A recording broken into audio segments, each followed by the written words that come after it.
some people walk around thinking they're built different. Yeah, we're talking about those giant dudes who think size automatically equals skill. Spoiler alert, it doesn't. Fight until one of them cannot no longer continue, either by knockout or submission. And right now, Igor going away with the right hooks, this time with the left. He is tapped out.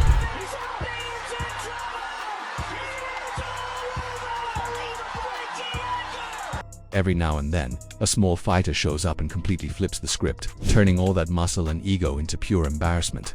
We are breaking down the jaw-dropping moments when massive guys got humbled hard by fighters half their size. So, let's get into it. Igor Vovchanchin versus Fred Floyd.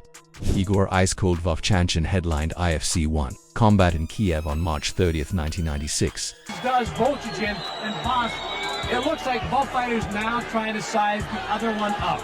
Yes, I think they try to punch and kick each other, of course they do, but then they try to put each other on the ground, and who's in best position, in top position, he's in the best position. Oh, yes, very good. What a hit there. That has got to sting, Ron. Great right hook from Igor. I mean, he's not intimidated at all by the Mangler. Again. Where he fought several heavy hitters across his career. Fred the Mangler Floyd was a massive kickboxing-styled opponent who showed up to face Vovchanchin at the same event. Fight records list Vovchanchin as winning by submission, due to strikes after a bruising extended first-round fight that ended at 13-14 of round 1. Result sheets show Floyd tapped out due to strikes and exhaustion after Vovchanchin sustained his attack. Vovchanchin was already winning a rep as a terrifying striker and went on to beat notable names like Gary Goodridge and Mark Kerr, cementing his legacy in early MMA. In short, a stocky, technical, dangerous striker used pressure and power until Floyd could no longer hang. It was a classic skill beat size in old-school MMA. Gerard Gordo versus Tyler Tulid. I think there'll be a lot of stalking just to see what happens.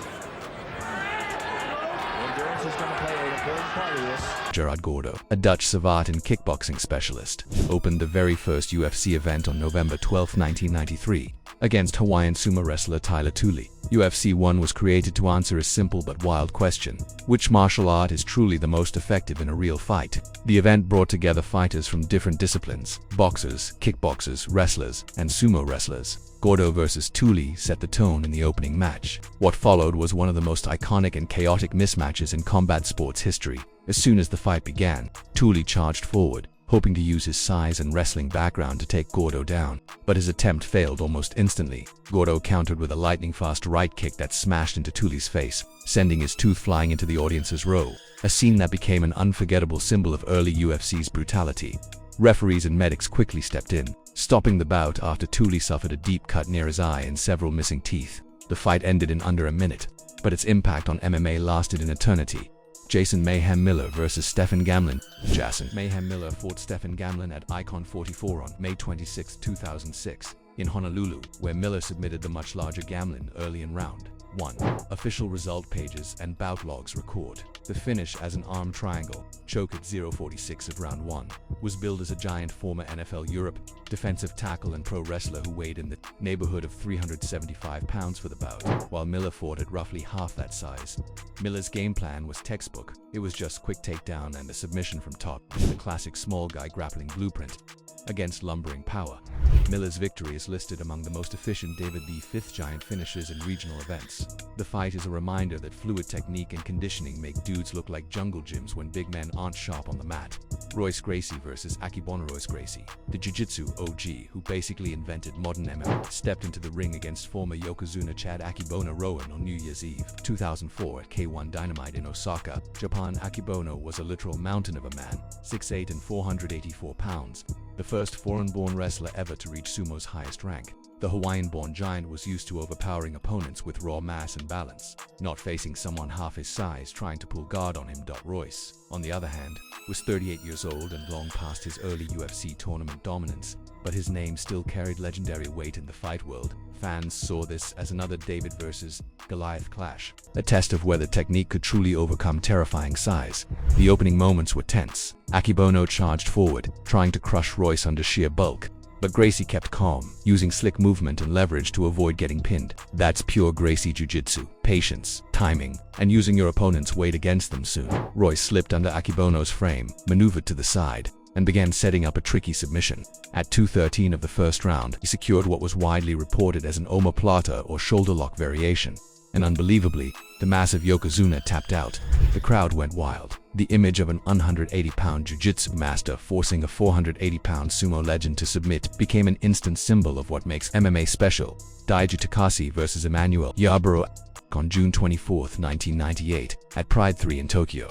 The MMA world witnessed one of the most lopsided-sized matchups in combat sports history. Japan's Daiju Takase, a lean and technical middleweight, stood across from Emmanuel Manny Yarborough, a former sumo wrestler and strongman built at nearly 600 pounds. The contrast was almost comical. Takase looked like a schoolteacher next to a walking mountain. Yarborough had fought before, so while his conditioning was questionable, his sheer mass and sumo background made him dangerous if he could get hold of his opponent in the opening moments. Takase wisely circled the ring, staying mobile and out of range. Avoiding being crushed by Yarborough's weight, the first round dragged with little action, and the Japanese crowd even grew restless as Takase was handed a yellow card for passivity. Then came the shocker. Early in round 2, Takase shot for a single-leg takedown but ended up underneath Yarborough, a position that should have spelled disaster. But he used his agility to escape from the mountain of flesh pressing down on him. Seizing the moment, Takase spun into side control and unleashed a flurry of short, sharp punches, forcing the giant to tap out at 3:22 of the second round. The upset became legendary because it shattered the myth that size alone wins fights. It was a pure display of technique over mass, speed over strength, and patience over panic. Randy Couture vs. Gabriel Gonzaga. Randy, the natural Couture, stepped into the octagon at UFC 74, Respect, on August 25, 2007, to defend his heavyweight title against Gabriel Napao Gonzaga. It was a matchup that perfectly captured the UFC's golden era, the veteran wrestling legend versus the dangerous new knockout artist. Couture, already in his 40s, had made a habit of making younger and bigger men look confused with his elite wrestling, dirty boxing, and unmatched fight IQ. Gonzaga, on the other hand, entered the bout riding high after a stunning head kick knockout of Mirko Cro Cop, a moment that instantly made him one of the most feared strikers in the division. From the opening bell, Couture implemented his trademark pressure, closing distance and forcing Gonzaga into the cage where his clinch work and dirty boxing took over. Gonzaga, however, was not backing down. He threw heavy shots and even broke Couture's arm with a powerful kick early in the fight, showing that he could hurt the champion. The natural refused to wilt. He kept grinding, landing body shots, takedowns, and constant pressure that wore Gonzaga down round after round. By the third round, Gonzaga's gas tank and composure started to fade while Couture's experience took over. Despite the broken arm, Couture continued to dominate in the clinch until he overwhelmed Gonzaga with punches, earning a TKO victory at 1:37 of round 3. The crowd erupted. The 44-year-old legend had done it again. The bout earned Fight of the Night honors and proved that heart, grit, and strategy could still overcome youth and power. For many fans, it remains one of Couture's most iconic performances. The ultimate old lion versus young gun battle in UFC history. Gray Maynard vs. Frankie Edgar. 3. The trilogy between Frankie Edgar and Gray Maynard stands as one of the greatest rivalries in UFC lightweight history, and their third clash at UFC 136 on October 8, 2011 was a perfect conclusion. After the first fight saw Maynard dominate with his wrestling and the rematch ended in a dramatic draw, the stage was set for one of the most anticipated deciders in the division's history. Edgar, known for his unbreakable pace and heart, faced a man who had nearly finished him multiple times before. Maynard's one-punch knockout power had already dropped Edgar badly in their previous bout, so fans and analysts predicted more of the same when the fight began. Maynard immediately looked to make that prediction come true, rocking Edgar with vicious uppercuts and right hand in the early rounds. It seemed like a deja vu, Edgar once again on the brink of defeat. But the answer lived up to his name. He used slick movement, tireless footwork, and incredible recovery skills to survive the storm. Round by round, Edgar began to chip away, landing sharp combinations and countering Maynard's increasingly desperate swings. Then came the moment literally no one saw coming. In the fourth round, Edgar connected with a clean right hand that stunned Maynard, followed by a brutal uppercut and flurry that sent his rival crashing to the canvas. The referee jumped in, and Edgar had done it, a comeback knockout victory to retain his lightweight belt. It was the exclamation point on a rivalry that defined an era. Georges St. Pierre vs. Michael Bisping. Georges St. Pierre returned to the fight game after a 4-year layoff to challenge middleweight champ Michael Bisping at Madison Square Garden in New York City. Bisping, at the time, held the UFC middleweight title and carried the reputation for landing significant strikes at a high rate across his legacy. Despite being the smaller man, he brought elite takedown accuracy and strike defense numbers. 73% takedown accuracy and 73% significant strike defense as per fight metric. The fight didn't fold as a simple size beating scale story though. Bisping opened strong, especially in round 2. landing elbows and even drawing blood from GSP's face. But then in round 3, GSP caught a left hook counter and followed it with a scramble that caught Bisping's back, and ultimately he locked in a rear naked choke at 4:23 of round 3. The finishing sequence was a legit upset in vibe. The smaller man used timing, mix of striking, wrestling, and BJJ to hand the champ his belt.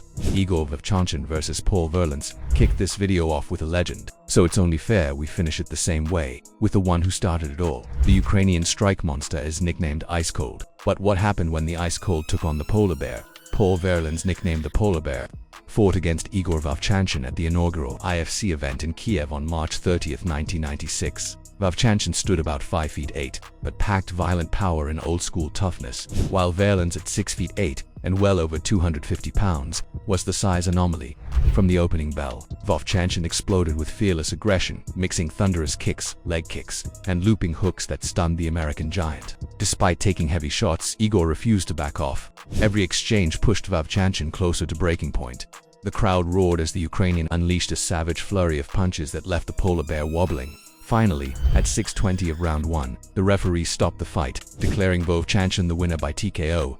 This was the proof that size is not everything when skill, speed, and confidence step into the ring.